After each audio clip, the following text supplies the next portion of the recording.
करो शुरू। जी अस्सलाम वालेकुम। लेक्चर 116 पार्ट बी IFRS 15 के थोड़े से पास पेपर थे, मैंने कहा था आपसे डिस्कस करूंगा। अच्छा, जिन लोगों ने लेक्चर 116 फिजिकल क्लास में लिया था ना, फिजिकल क्लास में वो एक छोटे से रूम में लिया था, तो मैंने वो IFRS 15 का पोर्शन दोबारा रिकॉर्ड करवाया था। ऑनलाइन वालों से बात नहीं कर रहा, उनके पास सारी चीज़ें शुरू से सही गई है, तो वो बेहतर है 116 का शुरू वाला पार्ट भी दोबारा सुन लें। एंड वाला तो उन्होंने वैसे ही सुन लिया होगा अगर वो उस रूम से चले गए थे दरमियान में नमाज की ब्रेक पे। अच्छा शुरू करो यार 116 का पार्ट बी।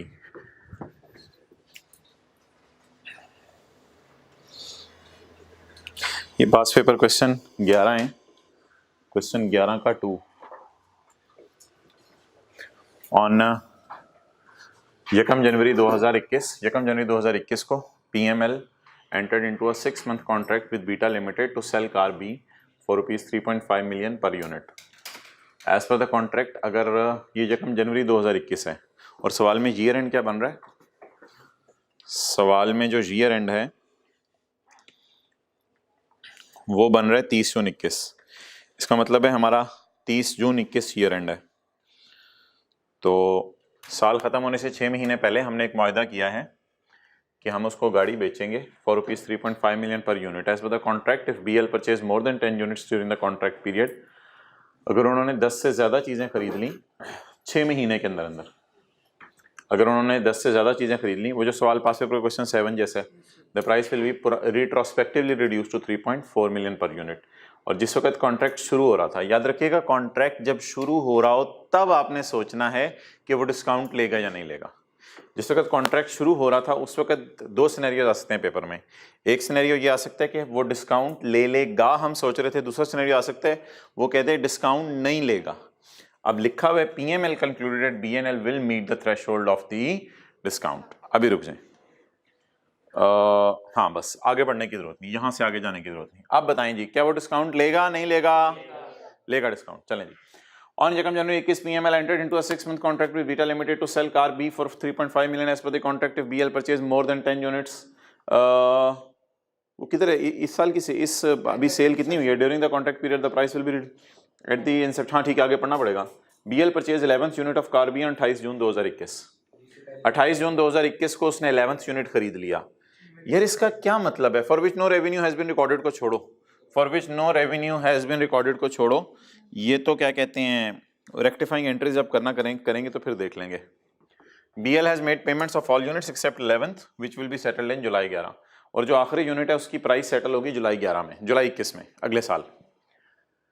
मुझे बता दो 10 यूनिट कब सेल हुए होंगे? 11th अगर उसने खरीदा है तो 10 यूनिट कब सेल हुए होंगे? 28 जून से पहले। एक्सेलेंट, यानी हमारे साल में ही 10 यूनिट सेल हो गए होंगे। मुझे ये बता दें BL has made payments of all units का मतलब क्या है? 10 की पेमेंट हो चुकी है या होगी? हो चुकी है। BL has made the payments of 10, तो ऑल का मतलब फिर 10 ही है ना, एक्सेप्ट 11th। तो यहां पे वाजे तौर पे ना वो डेट ऑफ सेल नहीं लिख रहा कि 10 चीजें कब बिकी, लेकिन मुझे बता दें क्या इस बात का मतलब है कि मैंने 11th खरीदा, इसका मतलब है पहले मैं 10 खरीद चुका हूं। अच्छा, अब आखिरी दफा पढ़ लें। On 1 January 21 PML entered into a 6-month contract to sell car B। As per the contract अगर तुम 10 से ज्यादा यूनिट खरीदोगे मैं तुम्हें डिस्काउंट दे दूंगा। जिस वक्त कॉन्ट्रैक्ट शुरू हुआ था यानी 1 जनवरी 21 को, उस वक्त हमारा प्रोग्राम था कि हम डिस्काउंट को मीट कर लेंगे, और 28 जून को 11वां यूनिट खरीदा। इसका मतलब है पहले कितने खरीद चुके? अब ये नहीं पता चला था पेमेंट्स हुई ना हुई। उसने कहा 1 की पेमेंट अगले साल है तो 10 की पेमेंट हमारे साल होगी। ले आओ अब इधर। अच्छा, यहां से यहां तक रख सकते हो जरा, यहां तक। अच्छा बोलें जी। अब मैं डेट्स तो लिख नहीं सकता, मुझे नहीं पता 10 यूनिट कब बिके हैं, लेकिन बिक तो गए ना 10 यूनिट। तो cash debit sale credit, cash debit sale credit. और अगली चीज मुझे बता दो क्या बनेगी? अगली चीज क्या बनेगी? किधर लिखा हुआ है? BL has made payments of all units except 11th which will be settled in July 21। तो कैश डेबिट सेल क्रेडिट, आगे बोलो बोलो बोलो बोलो। अब मैं सेल पूरी अमाउंट पे बुक करूं या थोड़ी अमाउंट पे बुक करूं? पूरी अमाउंट पे बुक करूं या थोड़ी अमाउंट पे बुक करूं? थोड़ी अमाउंट पे, क्योंकि eight the inception of contract मुझे पता था कि वो जी। क्वांटिटी बताएं। 10 मल्टीप्लाइड बाय 3400, ये 3.4 मिलियन। क्या जवाब आ गया? 34,000।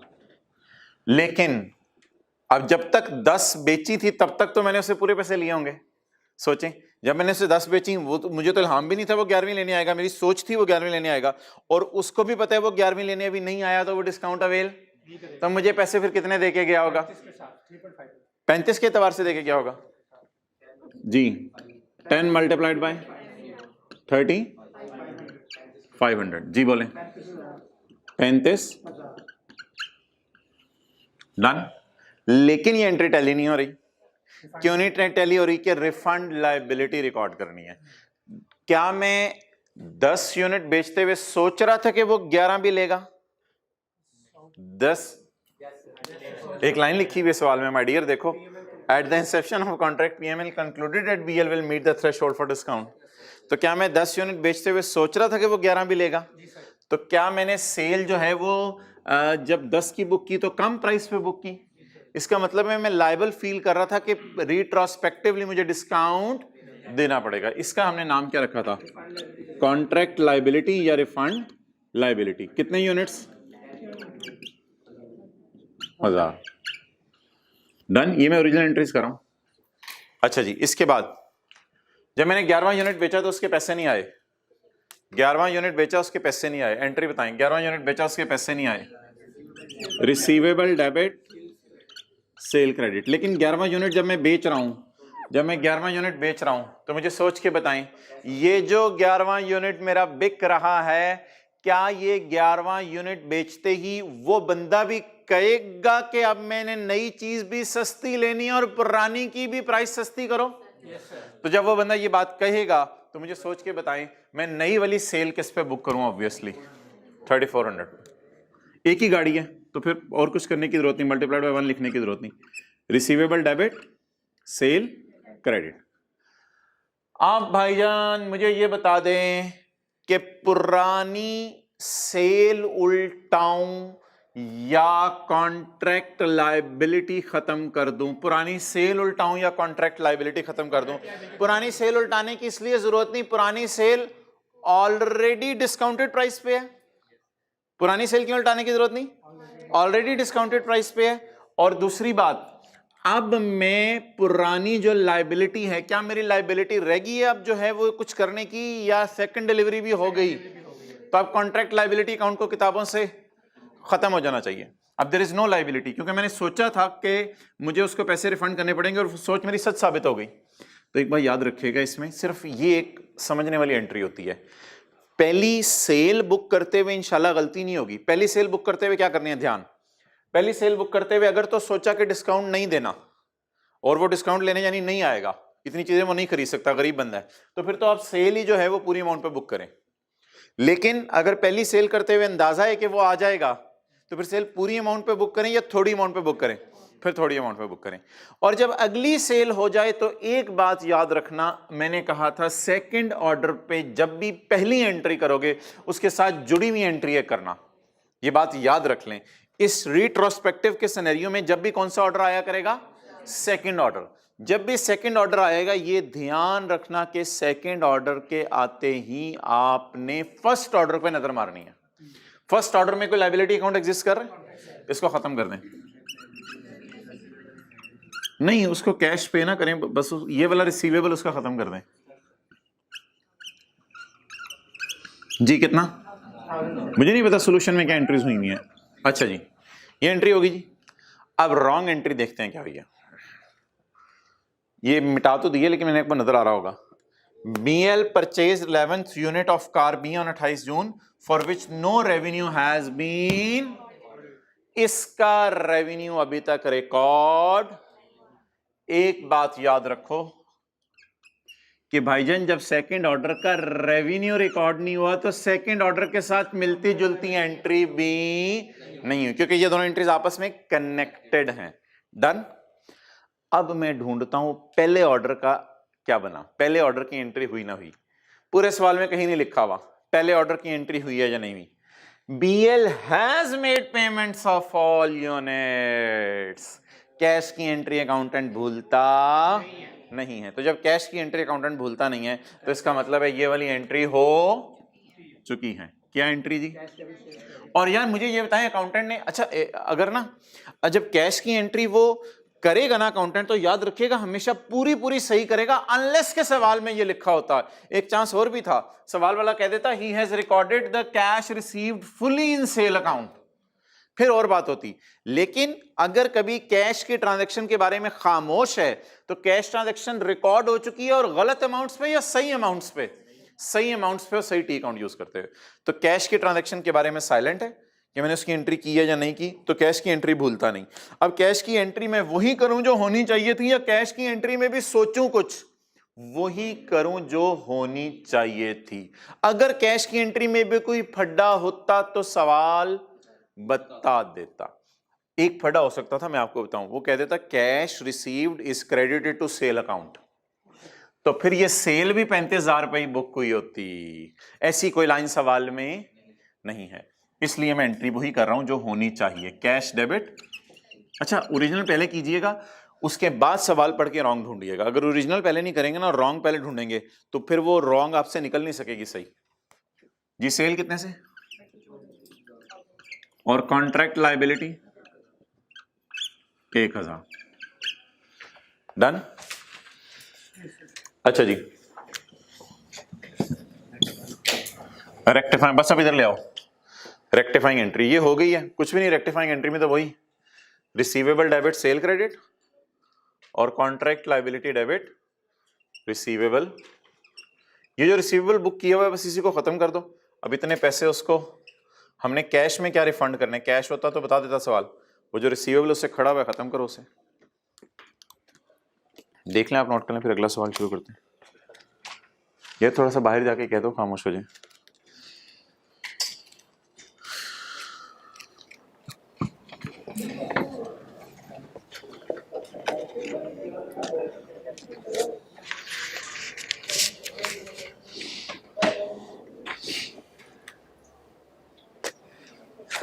अगला सवाल 9 का 8 का ए कर लें पहले, 8 का ए।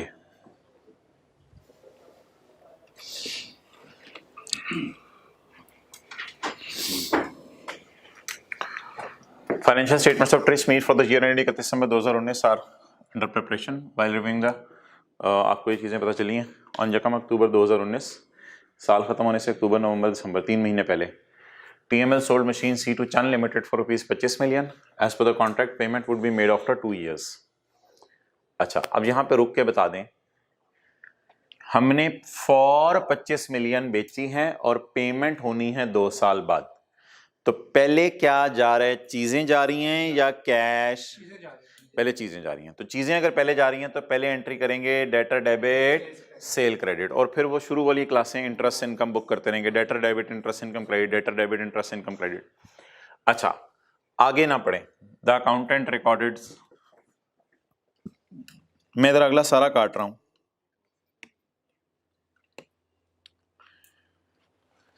ये ना एक किस्म ओरिजिनल एंट्री भी है और वो भी मैंने काट दिया है।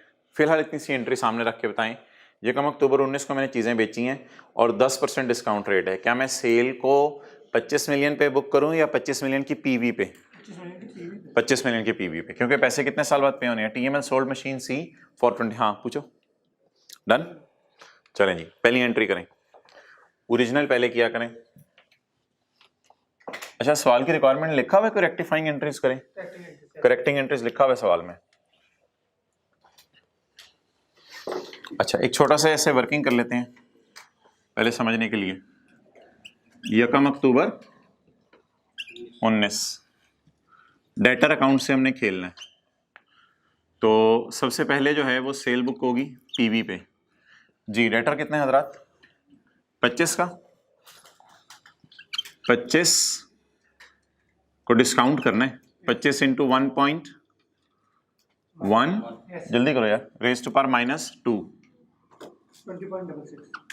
20.66। जरा देख लो सॉल्यूशन में किस लेवल तक राउंडिंग यूज हुई हुई है ताकि मैं भी उसी तक करूं। ये कौन सा क्वेश्चन है?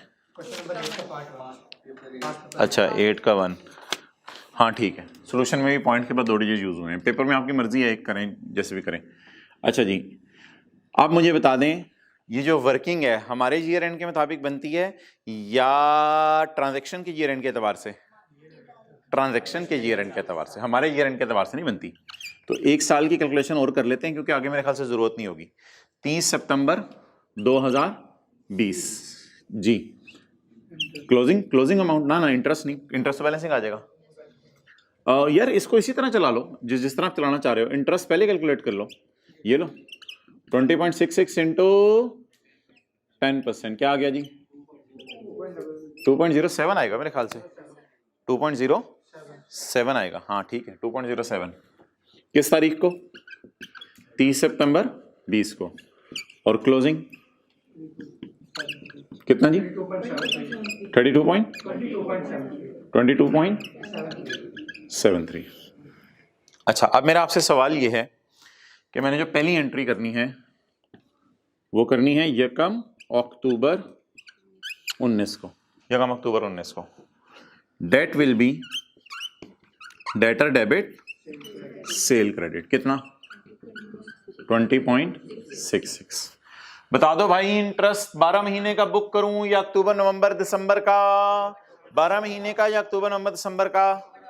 लीज में भी इसी तरह होगा, अगर हमारा इंटरेस्ट जो है वो हमारे अकाउंटिंग ईयर से रिलेट नहीं करा होगा तो उसे मंथ बेस पे पोर्शन करेंगे जी। बोले बोले बोले बोले बोले 31 दिसंबर को क्या एंट्री करूं?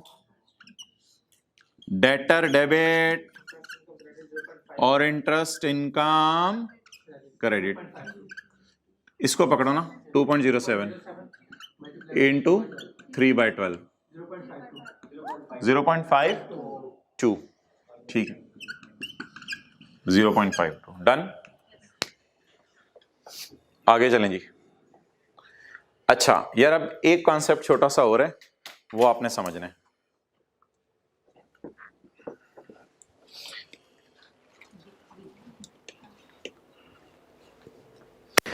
इसकी रॉन्ग एंट्री बता दें पहले। The accountant recorded sale revenue at 25 million upon delivery on 1 October. भाईजान पेमेंट 2 साल बाद आनी है, तो अकाउंटेंट ने 1 अक्टूबर को सेल बुक कर दी है पूरे 25 मिलियन पे। बता दें डेबिट क्या किया होगा? सेल तो 25 मिलियन पे अकाउंटेंट ने बुक कर दी, सेल क्रेडिट की होगी, बोले डेबिट क्या किया होगा? कैश डेबिट कर नहीं सकता, इसलिए कैश डेबिट कर नहीं सकता क्योंकि अभी तक पैसे ही नहीं आए। तो इसका मतलब है अकाउंटेंट ने अगर सेल क्रेडिट कर दिया तो डेबिट कुछ ना कुछ तो किया होगा, तो क्या डेबिट किया होगा? डेटा डेबिट किया होगा। तो ये तो मेरी ओरिजिनल चल रही है ना, लेकिन ओरिजिनल में भी 1-2 और हैं। अच्छा, रॉन्ग एंट्री, डेटा डेबिट कितने से? अच्छा बोलो, अगर उसने डेटर ही पूरी अमाउंट पे बुक कर लिया है, अब डेटर को आहिस्ता आहिस्ता बढ़ा के डेटर डेबिट दोबारा करेगा और इंटरेस्ट इनकम क्रेडिट दोबारा करेगा ताकि 25 तक डेटर आहिस्ता आहिस्ता पहुंच जाए। ये बड़ी मजे की बात है, उसने डेटर ही पूरे 25 पे डेबिट कर लिया है, तो अब क्या डेटर में इंटरेस्ट भी डालेगा?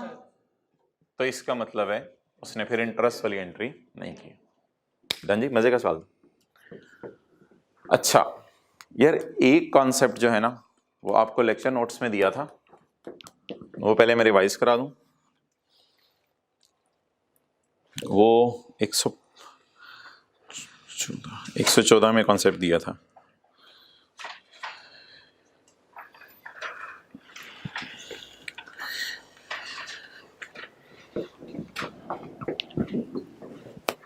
इधर देखो,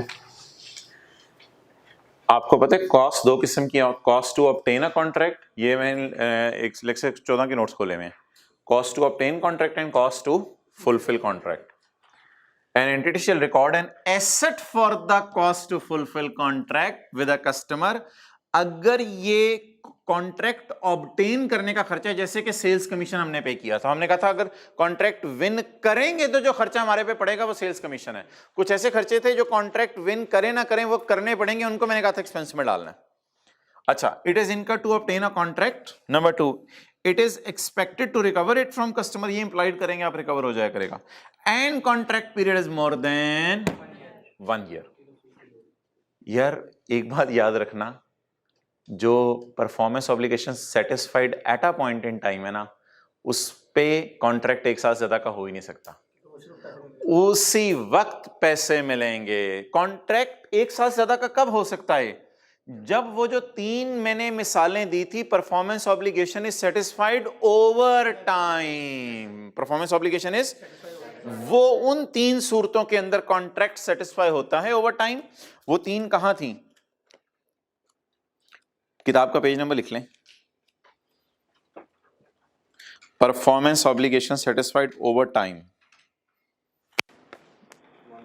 पेज 109 के एंड पे, ये देखें, शायद याद आ रही हो। PO is satisfied over time. जब हम सर्विस दे रहे हैं, जिम के कस्टमर साथ साथ ले रहे हैं, जब हम उसके घर जाके जो है वो उसकी बिल्डिंग पे जाके उसे घर बना के दे रहे हैं, और तीसरी एक और बात पड़ी थी, स्पेशलाइज किस्म का एसेट बना के दे रहे हैं। अच्छा जी, तो ये 3 चीजें थी जब performance obligation satisfied over time होती है। अगर over time performance obligation satisfy हो और साथ साथ हम रेवेन्यू भी हर साल का बुक कर रहे हो, परसेंटेज ऑफ कंप्लीशन वगैरह लगा के हम करते थे, तो फिर तो कॉन्ट्रैक्ट कॉस्ट भी कई साल फायदा देंगी। लेकिन इस सवाल के अंदर आके देखें, इस सवाल में तो परफॉर्मेंस ऑब्लिगेशन सेटिस्फाई हो ही नहीं रही ओवर टाइम। इस सवाल के अंदर तो परफॉर्मेंस ऑब्लिगेशन सेटिस्फाई हो रही है एटा ऑन यकम अक्टूबर फला फला फला as per the contract payment ये पेमेंट 2 साल बाद हो रही है। Performance obligation at a point in time, क्योंकि चीजें डिलीवर हो जाएंगी, सेल बुक कर लेंगे हम फौरन। सेल को ऐसे ऐसे बुक कर रहे हैं या सेल को फौरन बुक करना है? जिस सिनेरियो में सेल को ऐसा ऐसा बुक करना हो ना 2-3 सालों पे, उस सिनेरियो में कॉन्ट्रैक्ट कॉस्ट को एसेट बना के अमोर्टाइज करते हैं। जिस सिनेरियो में आपने सेल को ऐसा ऐसा बुक ही ना करना हो, जैसे debtor debit sale credit, cost of sale debit inventory credit, तो सेल को ऐसा ऐसा बुक करते ही नहीं, debtor debit sale credit, cost of sale debit inventory credit. अच्छा, अब पढ़ें। The accountant recorded sale at 25 million upon delivery on यकम October 2019। Further commission paid to sale employees for winning the contract, उधर ही रखो camera. Commission paid to sales employees for winning the contract. मैंने माना ये लेक्चर 114 वाला sales commission for winning the contract है। ये खर्चा हमें इस वजह से करना पड़े, हम कॉन्ट्रैक्ट जीते हैं, लेकिन भाई अफसोस की बात है ये चीजें हमने फौरन डिलीवर कर देनी है यकम अक्टूबर को। अच्छा, इसने क्या किया? इसने एफिशिएंसी मारी है, इसने वो जो विनिंग कॉन्ट्रैक्ट का खर्चा है उसको एसेट बनाया, और एसेट बना के 2 साल पे अमोर्टाइज कर रहा है। तो लिखें, जब सेल आहिस्ता आहिस्ता बुक नहीं होनी, तो फिर कॉन्ट्रैक्ट कॉस्ट को क्यों आहिस्ता आहिस्ता बुक करना?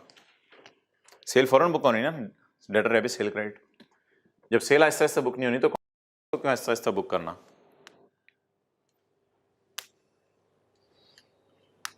जी अब बताएं।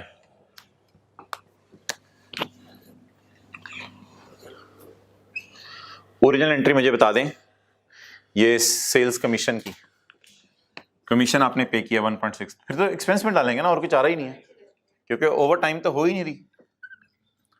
कमीशन एक्सपेंस डेबिट कितने से?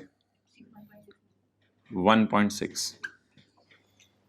अच्छा जी, अब देखते हैं उसने रॉन्ग एंट्री क्या की। इट वॉज के बाद फिर रॉन्ग एंट्री शुरू हो जाती है। इट वॉज, जैसे the accountant recognise it was, तो it was capitalised and being amortised over 2 year. उसने कैपिटलाइज कैसे किया होगा?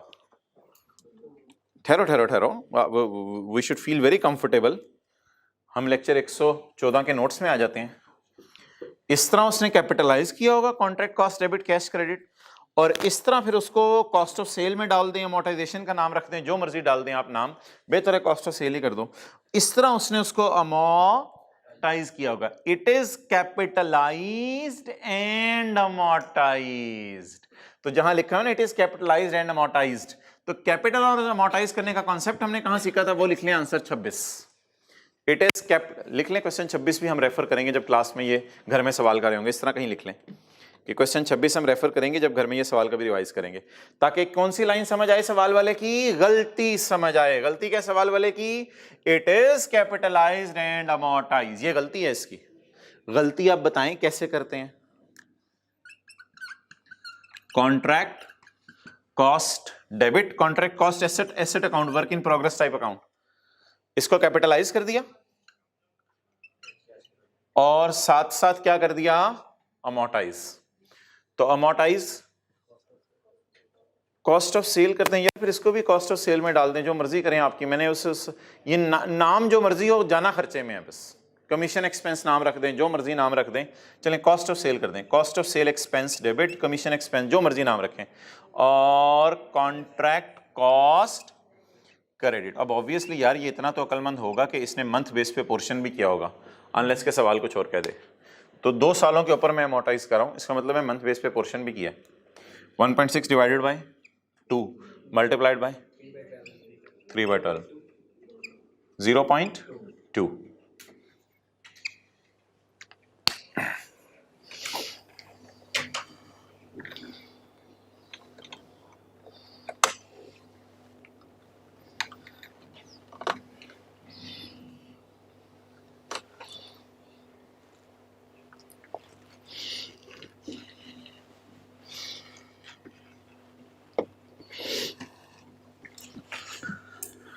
अब इसकी आप रेक्टिफाइंग एंट्री देख लें।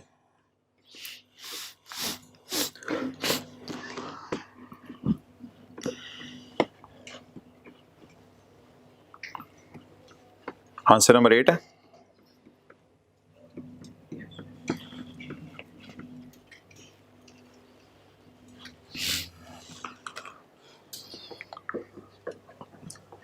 रॉन्ग ओरिजिनल हमने कहा, रेक्टिफाइंग।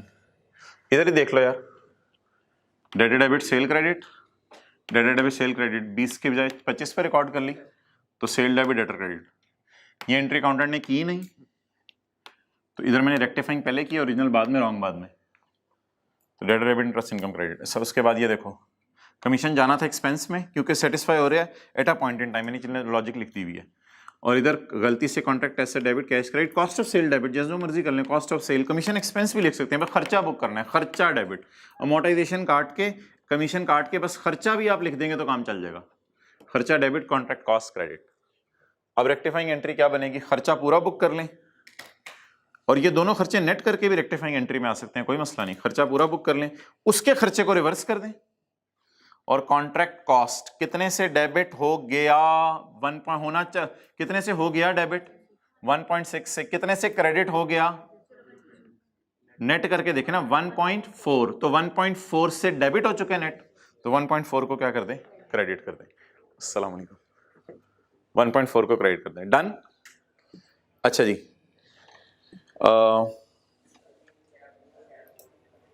आगे आओ। हाँ यार ये दोनों भी डिस्कस होने चाहिए, पॉज करना।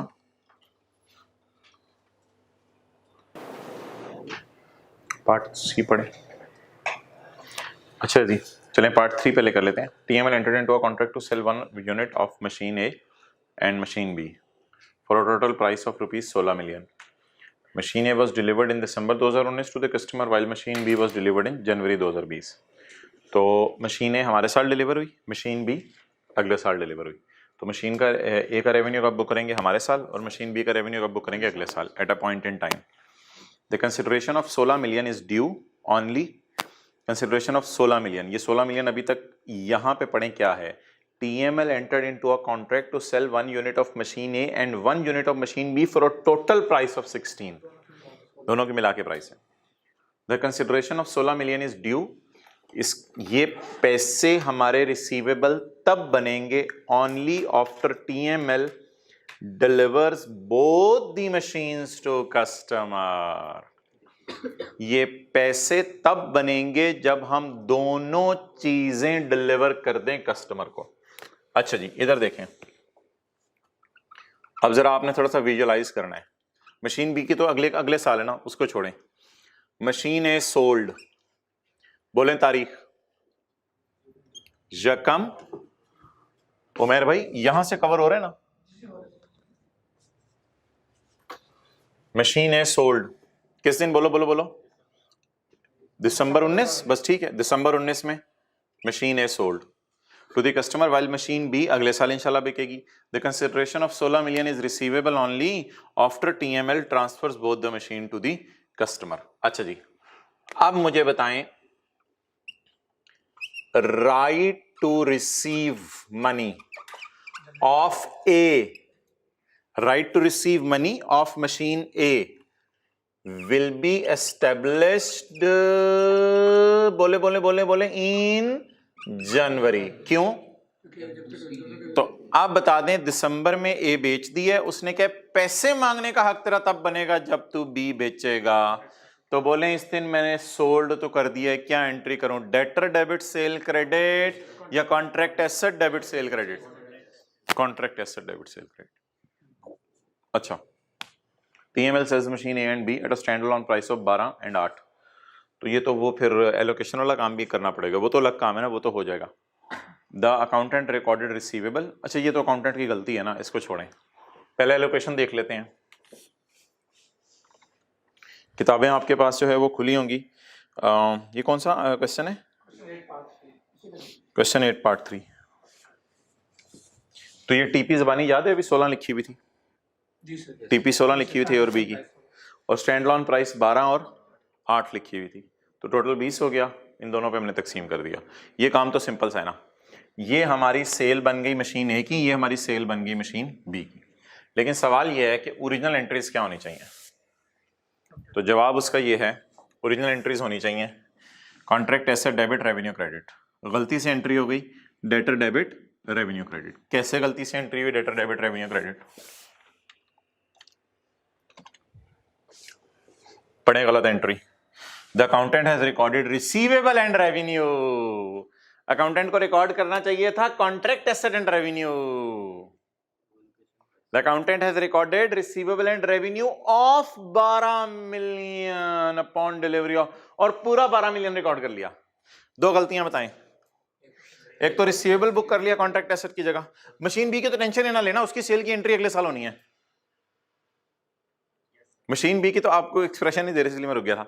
मशीन बी की तो टेंशन ही ना लें, उसकी तो डिलीवरी अगले साल होनी है। टेंशन किसकी है? सिर्फ मशीन ए की। तो डेटर बुक कर लिया, सेल बुक कर लिया, और अमाउंट भी गलत बुक की, सेल सिर्फ सही बुक की है। डेटर इसको डेबिट नहीं करना चाहिए था, अमाउंट भी अनलकीली गलत है दोनों। 12 मिलियन पे सेल बुक नहीं होनी चाहिए।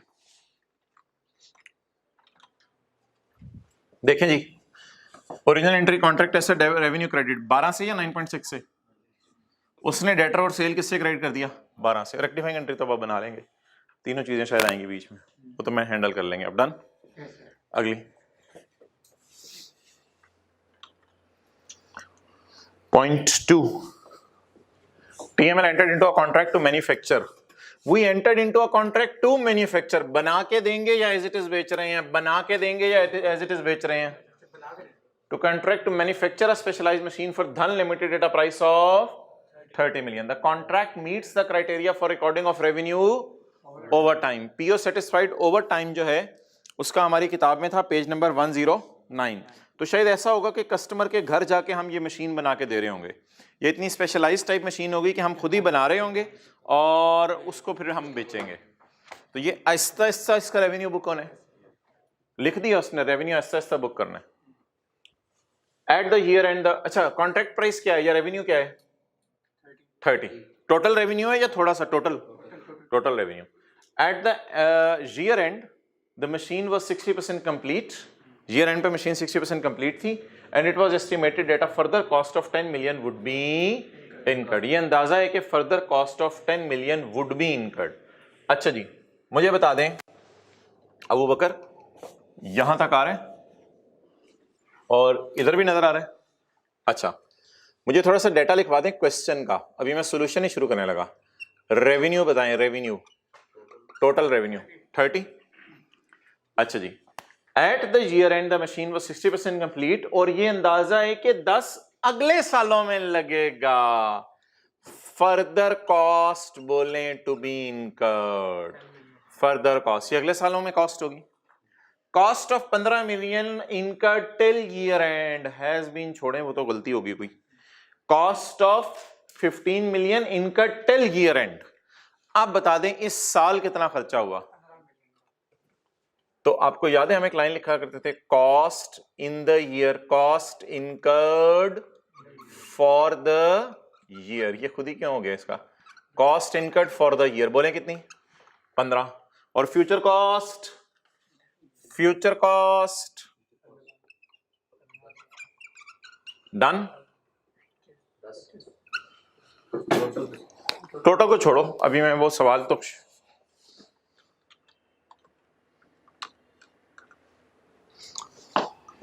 जी कॉस्ट ऑफ 15 में इनका टिल ईयर एंड, बस रुक जाए यहाँ पे और यहां तक मुझे बताएं क्या लिखा हुआ है। The machine was 60% complete. Percentage of completion दे दी या कॉस्ट बेस पे निकालूं? परसेंटेज ऑफ कंप्लीशन दे दी या कॉस्ट बेस पे निकालूं? दे दी। The machine was 60% complete. अब मैं किसकी तरफ मूव करूंगा? सॉल्यूशन की तरफ। P and L as on और फॉर द ईयर ना बनवाइएगा खुदा के लिए, क्योंकि as on for the year एक ही होगा, क्योंकि अभी पहला साल ही है। तो इसलिए ऐसा कर लेते हैं, नीचे लिख लेते हैं परसेंटेज ऑफ कंप्लीशन कितने परसेंट? 60%।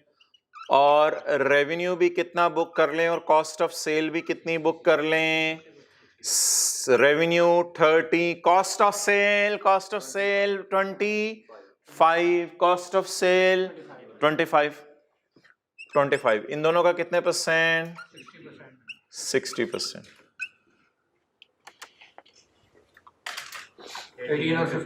18 और 15। अच्छा, इसकी मैंने आपको एंट्रीज बताई थी, डेटर डेबिट सेल क्रेडिट और कॉस्ट ऑफ से। अच्छा, अब पहले देख लें आप कि सवाल वाले ने किया क्या है, तसल्ली से पढ़ लें और इसकी रॉन्ग एंट्री बना लें। जल्दी करें बिल्कुल जल्दी करें, फिर एक और सवाल करते हैं।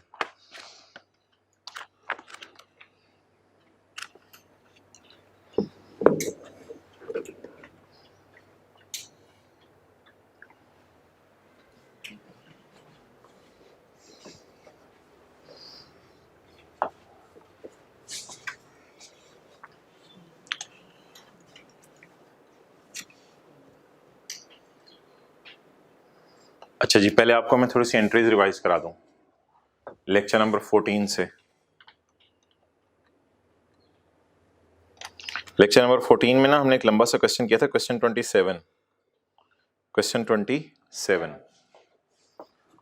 उसमें देखो, जिस वक्त हमने खर्चा करना शुरू किया था ना, तो हमने एक एंट्री की थी contract cost work in progress debit और कैश क्रेडिट। डन। अच्छा, उसके बाद जब साल का एंड आया था तो हमने देखा था ये सारा काम मुकम्मल नहीं हुआ हुआ। हमने फिर इस कॉन्ट्रैक्ट कॉस्ट को क्रेडिट करके कॉस्ट ऑफ सेल डेबिट की थी। उसमें देखना आप कि हमने एक नीचे वर्किंग की थी परसेंटेज ऑफ कंप्लीशन लगा के। 40% कंप्लीट था तो हमने कहा था 24,000 कॉस्ट बुक करो, या जितनी सवाल में गिवन है वो बुक करो। 24,000 कॉस्ट बुक करो। तो मुझे बता दें, जब कोई प्रोजेक्ट चल रहा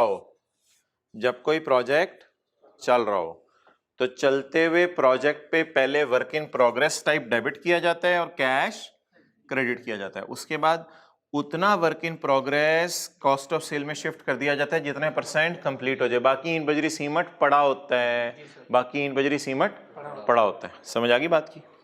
अच्छा जी, अब आप मुझे बता दें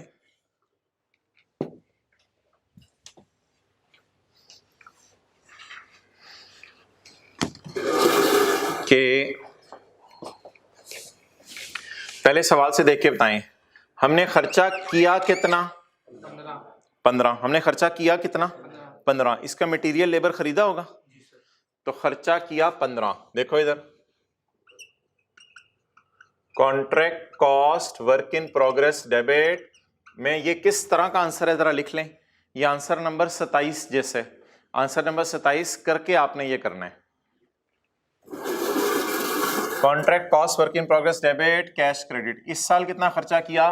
15। डन हो गया? अच्छा, उसके बाद रेवेन्यू कितना बुक करना है? इत्तफाकन जो खर्चा किया वो कॉस्ट ऑफ सेल के बराबर आ गया उस सवाल में बराबर। इत्तफाकन जो खर्चा हमने पे किया वही कॉस्ट ऑफ सेल के महज एक इत्तफाक हुआ है, क्योंकि शायद इसने कॉस्ट बेस के ऊपर ये परसेंटेज निकाली हो, कुछ ऐसा किया हो। ये इत्तफाक हुआ है, आंसर 27 में बराबर नहीं था। ये पहली एंट्री होगी contract cost work in progress debit cash credit. ये किस चीज की? मशीन बनाने के लिए मटेरियल खरीदने की। ये किस चीज की एंट्री है अबू बकर? यहां तक मशीन बनाने के लिए मटेरियल खरीदने की एंट्री। इसके बाद आप बोल दो, 2 एंट्रीज करनी है। ये डेटर डेबिट सेल क्रेडिट वाली एंट्री मैं बाद में करूंगा, क्योंकि मुझे नहीं पता होता है डेटर को पैसे भी दे गया हो, तो डेटर डेबिट सेल क्रेडिट वाली एंट्री मैं बाद में करूंगा। तो सेल कितनी बुक करनी है? 18। और इधर आओ, कॉस्ट ऑफ सेल डेबिट और contract work in progress credit. Done जी। अच्छा, अब एक सेकंड के लिए जरा अगर मैं पॉज करूं और आपको ये एंट्रीज, क्योंकि आंसर 27 आपको भूला होगा, उसके हमने ज्यादा सवाल भी नहीं किए, तो मैं आपको एक सिंपल सा एक कॉन्सेप्ट देता हूं, फिर आप कहेंगे ओ अच्छा कितनी आसान सी चीज है ये। देखें, कोई दुकानदार है वो बोतल खरीदे, इधर देखो, कोई दुकानदार है वो बोतल खरीदे, क्या एंट्री करेगा? Inventory debit cash credit, inventory debit cash credit. इसके बाद वो 15 रुपए वाली बोतल 18 रुपए की बेच दे, debtor debit sale credit, cost of sale debit inventory credit. कितनी सिंपल सी एंट्रीज है। कोई दुकानदार बोतल खरीदे, इन्वेंट्री डेबिट कैश क्रेडिट, उसके बाद बोतल बेचे, डेटर डेबिट, और cost of sale debit inventory credit. Done. Solution में शायद इन्वेंट्री वगैरह लिखी हुई है, लेकिन ज्यादा अच्छा लफ्ज contract cost work in progress है, तो मैं आपको भी कहूंगा कि सॉल्यूशन को काट दीजिएगा, ये वाली एंट्रीज मेरे वाली नोट कीजिएगा, ताकि हमारा आंसर 27 से मिलती जुलती बातें हो जाए। अच्छा चलें जी, आगे पढ़ते हैं भाई। सवाल में कोई डेटर पैसे को से तो नहीं देके गया?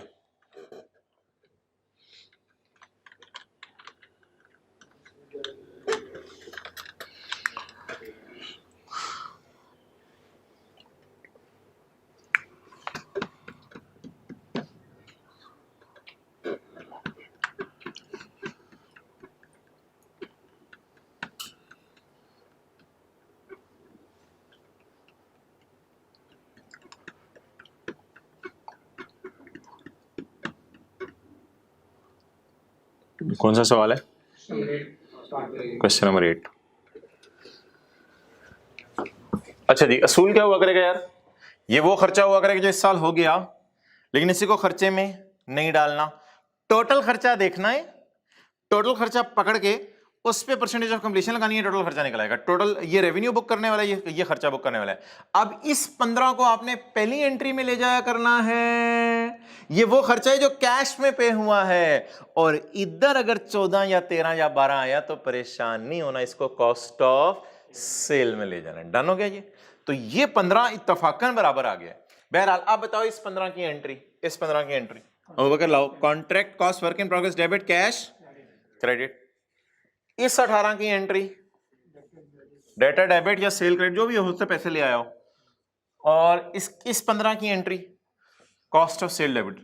ये एंट्री आपने परसेंटेज ऑफ कंप्लीशन लगाने के बाद करनी है, यहां तक नोट कर लें, ये एंट्री आपने परसेंटेज ऑफ कंप्लीशन लगाने के बाद करनी है। और ये कौन सी एंट्री है? इस साल जो कैश पे हुआ, ये वो एंट्री है जो इस साल कैश पे हुआ। कई दफा आपको पता है बजरी ज्यादा लेके रख लेते हैं, इस्तेमाल कम होती है, साल के एंड पे पड़ी रहती है। डन जी। अब ये चीजें हमारी बुक के अंदर पीछे जो भी लफ्ज लिखा हो उससे कंसिस्टेंट हो रही है आंसर 27 से। Cost of 15 million incurred till year end has been included in closing stock and receipt of 11 million have been credited to revenue. इतनी ये रॉन्ग एंट्री छोड़े, रिसीट कितनी हुई है? 11 की। तो डेटर पैसे कितने दे गया? 11, लेकिन बाकी 7 रिसीवेबल है, क्योंकि सेल तो बुक कर लेनी है ना, जो जो P&L बनेगा वही सेल बुक हुआ करेगी। ये तो कौन सी एंट्रीज हो गई? ओरिजिनल। अब कहां मूव करना है? रॉन्ग। रॉन्ग एंट्री देखें जी, cost of 15 incurred till year end, इसकी एंट्री भूला नहीं होगा माय डियर, क्योंकि कैश क्रेडिट हो गया। Cost of 15 million incurred till year end has been included in closing stock, ये क्लोजिंग स्टॉक में पड़ी हुई है।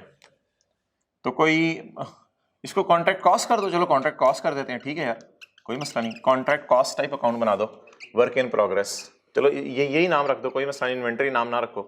कितना जी? 15। ये इन्वेंट्री टाइप किसी चीज में पड़ी है, ये भी इन्वेंट्री होती है, वर्क इन प्रोग्रेस, यानी काम कर रहे हैं हम किसी के लिए। और including and cash receipt of 11 is credited to revenue. Revenue कितना बुक किया? कैश डेबिट कितना? 11 से। अब क्योंकि मैंने कहा बुक की एंट्रीज इग्नोर कर दें, अब हम रेक्टिफाइंग एंट्रीज अपनी खुद बना लेते हैं।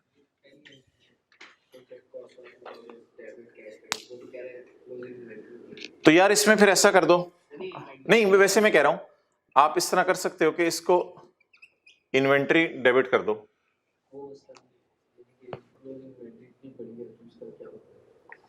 इन्वेंट्री इतनी ये पड़ेगा का मतलब है कि उसने अभी तक इन्वेंट्री कॉस्ट ऑफ सेल में नहीं डाली, ये मतलब है इस बात का कि उसने बोतल खरीद के रख ली है, अभी तक कॉस्ट ऑफ सेल उसकी बुक नहीं की। क्या मतलब है इस बात का, ये चीज मैंने इन्वेंट्री अकाउंट में डाल दी। वो बोतल वाली मिसाल ज़हन में लाओ जो मैंने बोली थी, cost of 15 has been included in inventory. ओ भाईजान चीज बिक चुकी है, सर्विस डिलीवर हो चुकी है, अभी तक तेरी इन्वेंट्री में पड़ी हुई है चीजें, खुदा के लिए इन्वेंट्री से निकाल, इंक्लूड की हुई है और खर्चे बुक कर अपने। तो कह रहे हैं मैंने अभी तक इन्वेंट्री में डाली हुई है, हम उसे कहेंगे क्या बुक करो, खर्चा बुक करो। ये लाइन पढ़ो दोबारा, cost of 15 is included in stock, is it my stock और इज इट सोल्ड? ये बेची नहीं है यार, ये बेचने होता है ना, थोड़ी थोड़ी करके जो बिल्डिंग डिलीवर करें तो कंट्रोल उसको ट्रांसफर कर रहे हैं। तो यही तो उसमें बताया था, revenue performance obligation satisfied over time. जैसे जैसे हम सर्विस देते रहेंगे वैसे वैसे कस्टमर का कंट्रोल आता रहेगा उस चीज के ऊपर। तो हमने पूरी बिल्डिंग बेची है या 60%, पूरी मशीन बेची है या 60%? 60% बेच दी है, तो अब हमारी इन्वेंट्री में भी नहीं पड़ी होनी चाहिए, क्योंकि जब उसकी सेल बुक कर रहे हैं तो साथ क्या बुक करें? तो क्या उसकी इन्वेंट्री रिकॉर्डेड रहने दें या उसको खर्चे में डाल दें? खर्चे में डाल दें। तो अब रेक्टिफाइंग एंट्री देख लें क्या बनेगी। इधर तो एंट्री, अब मैंने कहा था आसानी के लिए इसको ऐसे कर लेना बस, कॉन्ट्रैक्ट वर्क इन प्रोग्रेस, और ब्रैकेट में एग्जामिनर के लिए लिख देना इन्वेंट्री। अगर तुम्हें इन्वेंट्री का लफ्ज पसंद है तो ये इन्वेंट्री टाइप अकाउंट है, लेकिन इन्वेंट्री किताबों में रहनी नहीं चाहिए, खर्चा किताबों में आ जाना चाहिए। अब रेक्टिफाइंग एंट्री बताओ। इन्वेंट्री तो डेबिट कर दी तुमने, कैश क्रेडिट कर दिया, भूल ही क्या गए कि उसको खर्चे में डालना है। बोले जी डेटर डेबिट कितने से? 7 से। और अगली एंट्री इन्वेंट्री को इन्वेंट्री में पड़ा रहने दें या इन्वेंट्री को खर्चे में डाल दें? Cost of sale debit inventory credit या कॉन्ट्रैक्ट वर्क इन प्रोग्रेस। कितना? 15।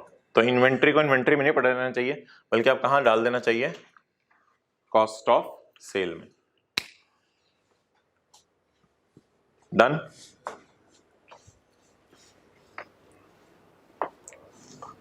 तो ये था जी पास पेपर का क्वेश्चन 8, एडजस्टमेंट नंबर 2। आगे चलो जी।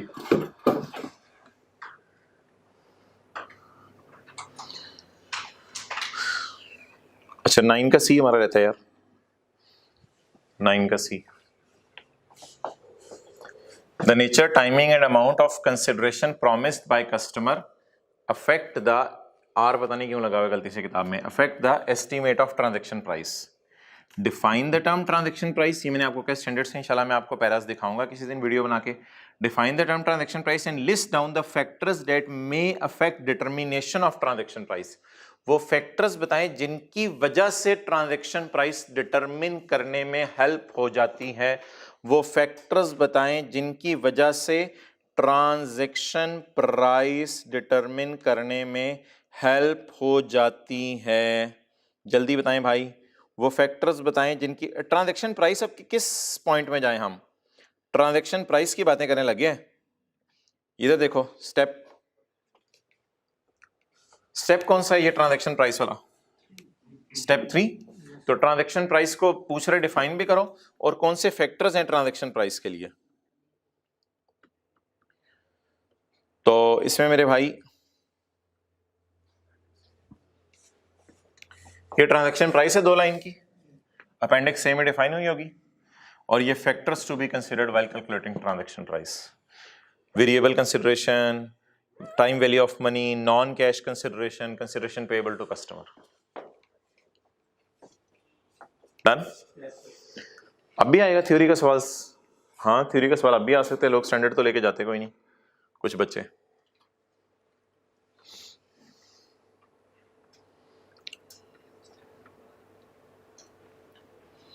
यार हो गया सारा हमारा, ये करो 3 का सी। An entity shall record revenue when the entity satisfies a performance obligation by transferring a promised goods and services to a customer. An asset is transferred when the customer obtains a control. List the different indicators of transfer of control. List the indicators of transfer of control. List the indicators of transfer of control.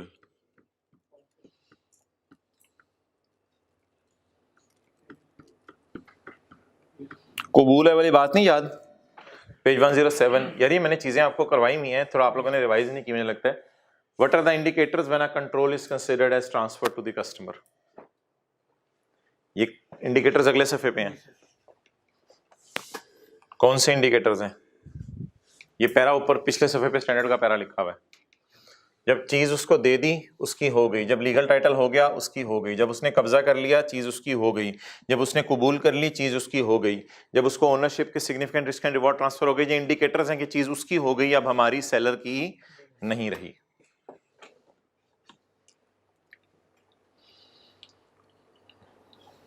अच्छा जी, अब भाई ये एक छोटा सा सवाल करके क्लास खत्म करें। Guitar world normally sells machine A13 for 17 lakh. ये कौन सी होगी? स्टैंड अलोन सेलिंग प्राइस होगी, transaction price? Normally sells machine for 17 lakh stand alone selling price होगी, यानी फेयर वैल्यू टाइप चीज। Maintenance services of such type are provided separately at 25,000 per month. अकेले कोई सर्विसेज लेने आए तो उसे कितने की दी जाती है? 25,000 पर मंथ। बताएं ये stand alone type selling price होगी। Detail of 2 contracts of sale of machine are as follow. ये दूसरा कभी फिर मैं करवाऊंगा आपको। पहला, ऑन यकम जुलाई 2018, हमारा साल खत्म होने से 6 महीने पहले, GW signed a contract with Energy to sell machine A13 for 1 year free maintenance service at a lump sum payment of 18 lakh, at a lump sum of 18 lakh. उसमें 1.7 इसका होगा, बाकी सर्विसेज का होगा, ठीक है। The amount was received upon delivery of machine on यकम अगस्त। Payment advance में आ गई है, हाँ। The amount was received upon delivery on यकम अगस्त। तो पैसे कब आए? यकम अगस्त को। पैसे कब आए? यकम अगस्त को। और डिलीवरी भी कब हुई? तो यकम जुलाई को तो साइन हुआ था, इसको छोड़ो। तो यकम अगस्त को पैसे आए और यकम अगस्त को डिलीवरी हुई। तो cash debit, contract liability credit. लेकिन सेल भी तो कुछ क्रेडिट होगी ना, क्योंकि मशीन भी तो डिलीवर हो रही है। तो वो शुरू वाली क्लासें याद करना।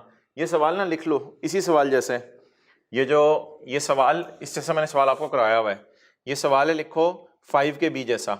मोबाइल फोन नहीं बेचे थे, ये सवाल 5 के बी जैसा। तो ये शुरू वाली क्लासों में आपको पहले 1-2 क्लासों में इस तरह के कई सवाल करा दिए थे। अच्छा, अब यार इसमें रिक्वायरमेंट बड़ी अजीब सी है। With reference to IFRS explain. Explain में फिर आपने 5 स्टेप्स को ना थोड़ा थोड़ा जिक्र करना होता है। एक्सप्लेन में 5 स्टेप्स को जिक्र करना है। तो ये एक्सप्लेनेशन का सवाल है, इस वजह से मैंने आपको खोल के दिखा दिया। ज़बानी प्राइसेस याद कर लो पहले। 17 लाख 25,000 पर मंथ, ये दोनों स्टैंड अलोन हो गई, लेकिन कंबाइंड हमने कितने का करके बेचा? 18 लाख का। तो अब इस सवाल को कैसे टैकल किया करना है? बस 2-3 मिनट में खत्म हो रही है। किधर है यार? क्वेश्चन नंबर 6 का B. The contract contains 2 distinct performance obligations, that is selling the machine and providing the maintenance services. ये कौन सा स्टेप है? दूसरा स्टेप है। पहला स्टेप भी लिखना चाहिए था। The contract falls under the definition of contract. इस तरह की एक लाइन लिख देनी थी। 2 परफॉर्मेंस ऑब्लिगेशन है। अब डिस्टिंक्ट क्यों है? क्या दोनों चीजें ऑन इट्स ओन अलग अलग हैं? बिल्कुल। आप गाड़ी किसी से ले लें, सर्विस किसी से करा लें। अदर सप्लायर्स ये सर्विस देते हैं गाड़ी की मेंटेनेंस की। दूसरी बात, with in the context of contract ये इंटीग्रेशन नहीं है भाईजान। गाड़ी और गाड़ी की मेंटेनेंस, मशीन और मशीन की मेंटेनेंस को जमा करके कोई कंबाइंड आउटपुट नहीं नाम दे सकते, क्योंकि गाड़ी बेचना अलग चीज है, मेंटेनेंस तो बाद में बिल्कुल अलग चीज है। इन दोनों को इंटीग्रेट दुनिया का कोई बंदा नहीं कर सकता कि गाड़ी ले लो और साथ मेंटेनेंस ले लो। तो मेंटेनेंस दे तो सकते हैं साथ, लेकिन मेंटेनेंस को गाड़ी के अंदर डाल के दे सकते हैं? तो ये तो इंटीग्रेशन पॉसिबल ही नहीं है यहाँ पे, कि 2 इनपुट्स को मिला के कोई आउटपुट नहीं है। ये 2 इनपुट्स नहीं है, ये दोनों इंडिपेंडेंट आउटपुट्स हैं। इसलिए customer can separately benefit from the machine without maintenance. The machine are separately identifiable in the context लिखे, in the context of contract. और कॉन्ट्रैक्ट के कॉन्टेक्स्ट में भी ये क्या है? अलग अलग है। याद है दो चीजें पढ़ी थी, वो 10 एग्जांपल्स की थी। विद इन इटसेल्फ भी डिस्टिंक्ट है और इन द कॉन्टेक्स्ट ऑफ कॉन्ट्रैक्ट भी डिस्टिंक्ट है। Thus WL will allocate the transaction price between the 2 performance। हल्की फुल्की आपको पता है हमने पंगा लिया, न्यूमेरिकल पोर्शन भी डाल दिया बीच में, वो तो आप कर लेंगे। 25,000 12 स्टैंड अलोन सेलिंग प्राइस आ गई। अच्छा, पहला स्टेप क्या था? कॉन्ट्रैक्ट। थोड़ा सा उसका जिक्र हो गया इधर, लेकिन डिटेल से थोड़ा होना चाहिए था, एक लाइन और। कॉन्ट्रैक्ट हो गया। दूसरा से सेपरेट परफॉर्मेंस ऑब्लिगेशन आइडेंटिफाई करें, हो गई। तीसरा step allocate the transaction price, ये भी हमने जिक्र कर दिया। चौथा स्टेप तीसरा स्टेप कुछ और था, determine the transaction price. Transaction price तो ये कंबाइंड थी ना 18 लाख। चौथा स्टेप एलोकेट। पांचवा record revenue as and when service is delivered. तो चीज का रेवेन्यू कब बुक करेंगे, जब हम अगस्त को, और सर्विसेज का रेवेन्यू पूरा बुक करेंगे या 5 महीने का? 5 महीने का बुक करेंगे। चलो यार क्लोज करो इंशाल्लाह। अगली क्लास चलो मैं अनाउंस कर देता हूँ टाइमिंग। ट्यूसडे को इंशाल्लाह, कल ट्यूसडे को इंशाल्लाह 8:30 से 12:30 क्लास होगी हमारी। ऑनलाइन वालों को भी बता दिया जाएगा किस वक्त अपलोड होगी। हो सकते तो 4 घंटे की ना, 2.5-3 घंटे की हो। ओके क्लोज करो।